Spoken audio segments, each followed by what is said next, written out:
এই প্রশ্নে বলেছে এক ব্যক্তি ধার্য মূল্যের ওপর 15% ছাড় দিয়ে কোনো দ্রব্য বিক্রি করে 19% লাভ করে। যদি কোনো ছাড় না দিত তার কত শতাংশ লাভ হতো? তা আমরা জানি যে কোনো জিনিস আমরা যখন কিনি তখন সেটি আমরা 100% টাকা দিয়ে কিনি। তাহলে জিনিসটি 100% টাকা দিয়ে কিনেছি। এবার যখন বিক্রি করছে তখন কত পার্সেন্ট লাভ করে বিক্রি করছে? 19%। অর্থাৎ 100 টাকায় যদি কিনে থাকে তাহলে বিক্রি করছে 119%। অর্থাৎ এটা আমরা সেলিং প্রাইস পেলাম, এটা কস্ট প্রাইস। এইবার জিনিসটি বিক্রি করেছিল কিভাবে? ছাড় দেওয়ার পরে।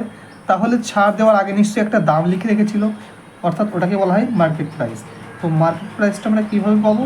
তো মার্কেট প্রাইসটা আমরা পাবো 119 টাকায় বিক্রি করেছে, আর পার্সেন্টেজে ছাড় দিয়েছে কত? 15%। অর্থাৎ জিনিসটি যদি 100 টাকায় কিনে লিখে রাখে তাহলে 85 টাকায় বিক্রি করেছে। তাহলে ওই 100 এর ভ্যালু কত? অর্থাৎ মার্কেট প্রাইস যে 100% লিখে রেখেছিল তার ভ্যালু কত?